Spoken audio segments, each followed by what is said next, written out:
Give me a minute because we have some interesting news from Kursk. Not only did the Ukrainians target and eliminate a large convoy of vehicles, likely carrying fresh troops and supplies to Rilsk.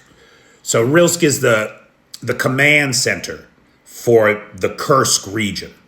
And this convoy was headed to Rilsk. It was intercepted by Ukrainian drones and destroyed.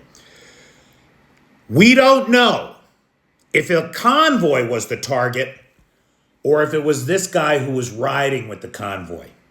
Let me introduce you to Lieutenant General Abachev, the deputy commander of Russia's northern forces in Ukraine. General Abachev will be taking the rest of the war off. He's not unalived, he's badly wounded, and he is off the field of battle for the duration. Now, again, we don't know if the convoy was targeted and they got lucky, or if it was particularly directed at this guy, because I'll tell you, when we look at the gains now, this happened 3 days ago. Today's the 21st of August.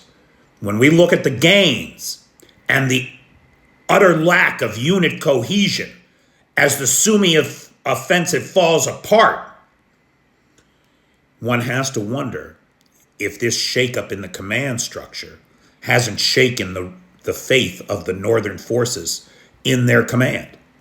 The Ukrainians are pushing the Russians back to the Russian border around Sumy. VDV groups have been, that's the special paratroopers, special forces, have been surrounded and killed or captured. Multiple villages have been liberated in the last 72 hours. Pushing.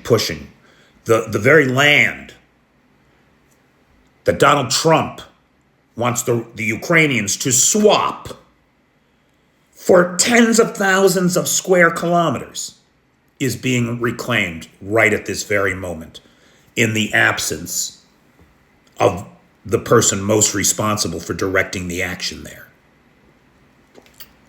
So we're going to keep our eyes on Sumy because this is an evolving story. The situation is very fluid. The Russians even now are sending reinforcements into the area.